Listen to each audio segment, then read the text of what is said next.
What's the biggest lie you've fallen for? Story 1. Once as a child, they told me that in GTA Vice City there is a secret code for winter to appear, and I even wrote it on a piece of paper, and for a long time I thought that I was simply entering the cheat code incorrectly.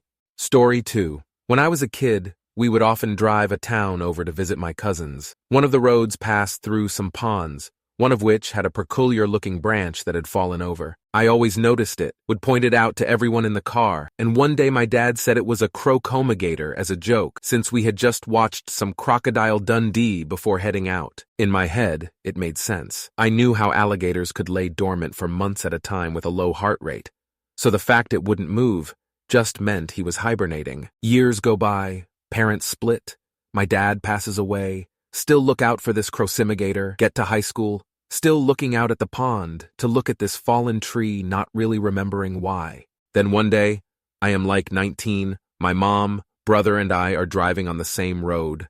I instinctively check the pond and it's not there. The memories flooded back and I say, God damn it. My mom asked me what's wrong, and it took me a bit to stop laughing, but I explained the story of the crocomigator, and we all laughed at how silly-looking log in the water, and my dad managed to trick me for years. Story 3. That a fat guy in a red suit traveled the entire world in one night in a sleigh pulled by magic flying reindeer, delivering presents to all the good kids. But only the good kids, bad kids, can get bent, and he knows who is who because he's always watching. Story 4. Don't any of you laugh, okay? I used to be super naive, and years ago I was walking around with a fat stack of cash in my hand. A scruffy man from afar saw me and approached me asking if he could hold it. Sure, I said, not seeing the problem with a complete stranger holding my money. So I placed the money in the palm of his hands. Then he said, I'll be right back. Guess what? He never came back. I know you're laughing, stop! Story 5. Don't remember the biggest lie, but my dad has a bald spot, and when I was a kid he told me and my siblings that he got it from going to bed while chewing gum and they had to cut it out the next day. You bet your ass none of us ever went to bed with gum after that. Story 6. That focusing on education, rather than on developing social skills and meaningful connections, will be enough to lead a fulfilling and prosperous life. Thanks, Mom, you had the best intentions. Story 7. That a 7-foot-tall rabbit would break into my house during the first Sunday after the Paschal full moon and leave eggs everywhere. We'd go to the mall to see the Easter Bunny, and my mom would be all, "That's who leaves the eggs in our house." Scared me so much, TBH. Story 8. First time in Manhattan, I'm all starry eyes. This is back in winter of 2014. Anyways, I'm walking around Times Square and a guy was selling last-minute tickets to Louis C.K. in the nearby comedy club. I was like, wow, what a deal. Louis C.K. for $20. Turns out that Louis C.K. doesn't perform at a rundown comedy club at 10 p.m. on a Tuesday night. Story 9. A coworker and friend convinced me and a group of friends he was fighting cancer. Went on for months of us being supportive and doing group activities together while he gave stories of horrible symptoms and chemo. Not technically diagnosed by anyone, but basically Munchausen syndrome. Story 10.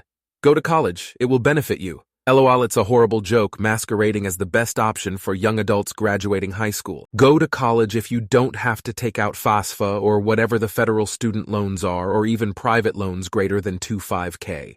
That's not to say never go to college, but make sure you can afford it and not have to pay back student loans that are a huge scam. My HS never talked about loans, credit, or financing. We had a personal finance freshman year for one half a semester when we were ready to start applying for college. And being a first-generation college student, my parents were not much of a help in understanding that stuff because they never went through that themselves. And the guidance counselors at the college and HS level basically pushed me into it, saying that it will better my future. Going to a trade school isn't beneficial in the long run. Yet they left out that the garbage man, those machinists, welders, HVAC, and many others were making as much or most likely more than them. Story 11. Do well in school and you'll do well in life. Education is the big lie for me, nothing more than a metrics-driven business. I worked my way up the ladder, in a field completely different to my degree. And I'm working alongside with some super damn smart people who didn't graduate from college or worked there since they got out of high school. I don't resent them for making the same or more than I do. Story 12. Yes, you can transfer these credits and we will help fast-track your degree. Admissions person. I gave up a good job, a solid living situation, a 3-year relationship, to move 200 miles to go to college, only to be told I would need to take 3 years of classes, instead of just one semester. It began a 3-year depression and me having to rebuild my life again for the second time in my life. I also am still paying off that college debt. Story 13. Round Earth. Obviously, now it's easy to see every single person on the planer had a nefarious ulterior motive, except me, and as many guys fit into the Martiot convention space once yearly. We always laugh about how dumb we used to be and feel sorry for the 7 billion sheeple just sitting on a disc being oblivious. Story 14. That they would back pay my raise after all the company acquisition stuff was smoothed out. I got the raise, but the new company vetoed the 3 or 4 months back pay, so I just quit and focused on school. Story 15. I can't think of any I've fallen for. But me and a couple of buddies convinced our wives that one of our other buddies had a chronic masturbating problem. That's why his shits always took so long, and when we would go to the pool, he would stay in the sauna by himself after we would get out. They believed it for a couple years till one day they brought it up to him at a party. Story 16. In a world where time and distance seek to part us, know that my love for you remains steadfast and unwavering. In this fleeting existence, one thing remains constant. My devotion to you, forever and always. I will only love you. She did not, in fact, only love me. She moved across the country and had a relationship with my cousin. Story 17. The lie most people in the world have fallen for either don't know it or won't admit it, so I'll tell you for them. It's, don't worry, I'm on the pill, or don't worry, it's my safe time. I've never done it, but I know countless sperm-stealing women. I think there is also a statistic. Something like 1 in 10 men are fathering someone else's child. Don't remember where I heard that, sorry. But yeah, boys never believe a girl who says you'll be fine without a condom. Story 18. If you show up to work every day, don't take vacation, and are always on time, your employer will value and reward you equitably. Yeah, not so much. Turns out it's like raising your hand and asking for more work and being reliable is security for the company, not you. It's a cultural thing, too. Others get resentful, think you're strange, and then when you finally say, you know what, I have all this accumulated PTO saved up, I would like to take off a few days, you've gone against convention. True story. But I always take off the week of Thanksgiving. I have plans. Yes, I know, Crystal, because I have covered for you that week for the last 8 years. This year I would like to take off. Understaffed and need someone to cover 2 positions? They know who won't say no. It's just a temporary assignment after all. And now, after 3 years, I'm sure the next new hire will get one of my new assignments. New hires, half of which are brought on above me in rank and salary.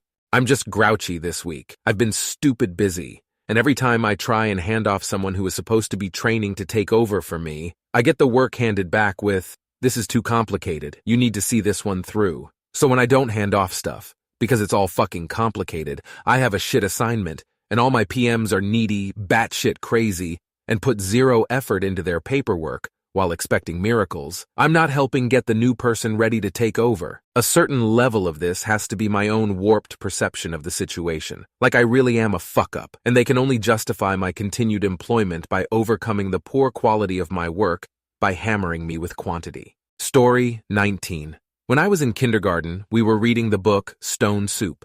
The teacher told our class that, upon finishing the book, the class would get to actually have some stone soup as a treat. Me, being a curious kid, asked my teacher if there were actually real stones in the soup. She replied, yeah, there are, so you probably don't want any. So, after having my mind made up that I didn't want any soup, I proudly told my teacher that I would pass. On the day we were supposed to have the soup, the teacher told the class to make their way over to the lunch area for a special treat.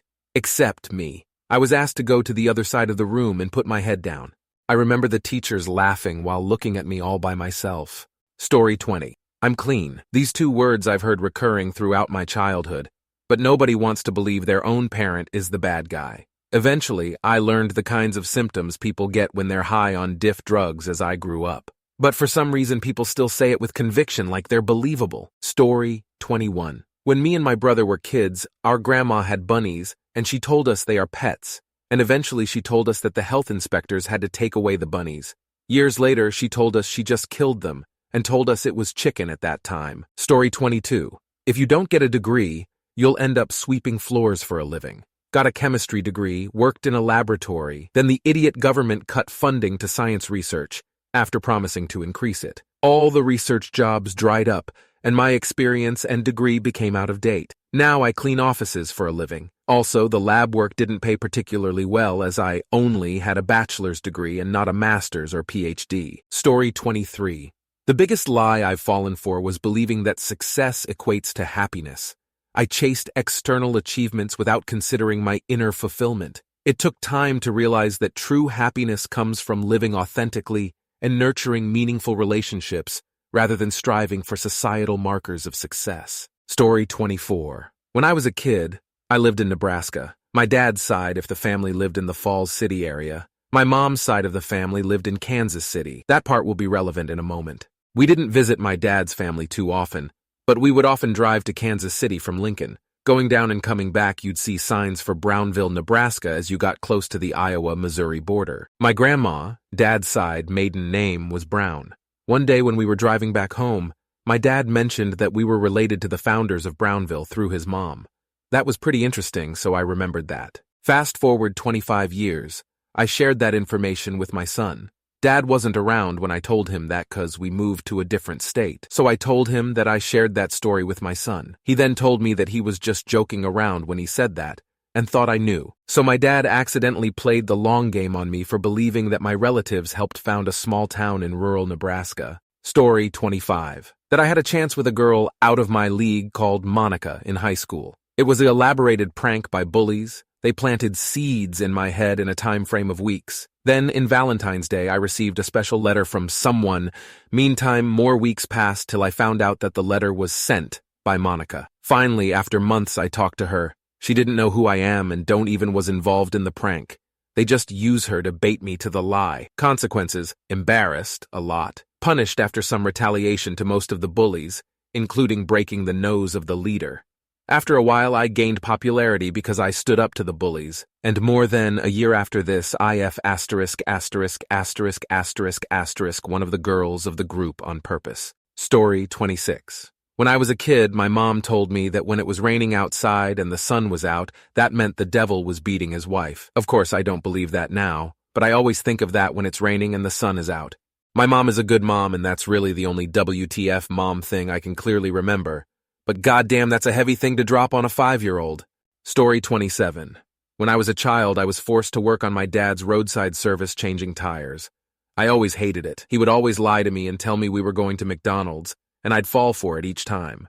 Just got put to work and never got McDonald's. Also, this was around when I was 5 to 12, so I felt betrayed each time. Story 28. I would like to say yes, but I'm just not ready to date. Not the first time I've been fed that one in hindsight.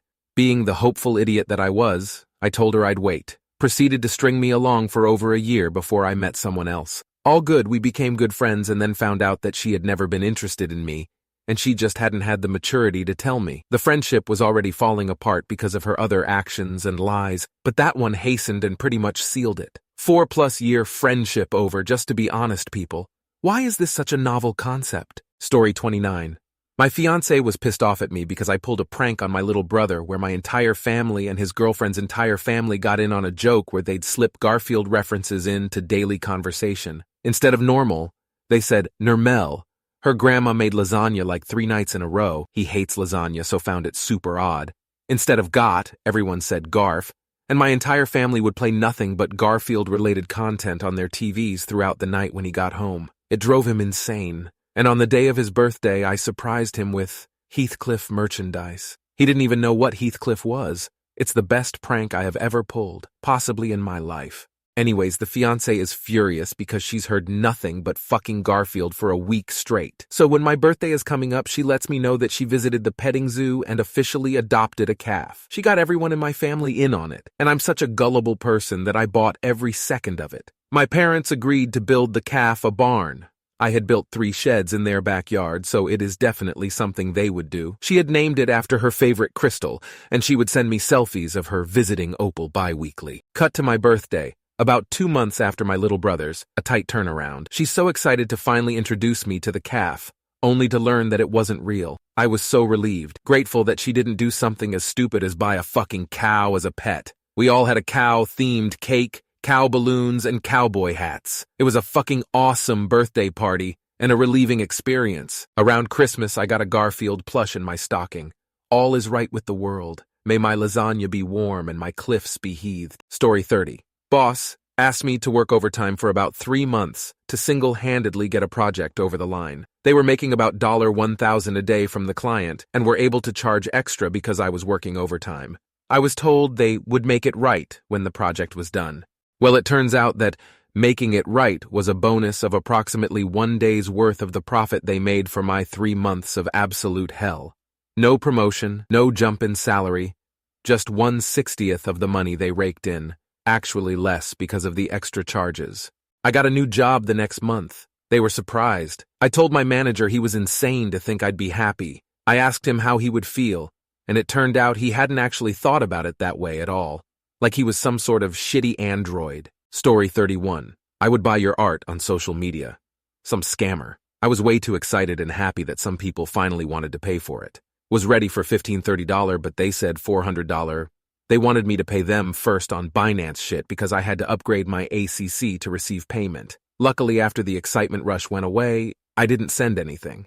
Asked the bank info of receiver, they had a totally different name, and I sent them a fake bill I edited. And when I asked, "Are you scamming me?" they said I was the one doing scam. Having no experience with this issues makes you vulnerable. I was just lucky that I asked around before doing anything, or I would definitely have sent them money.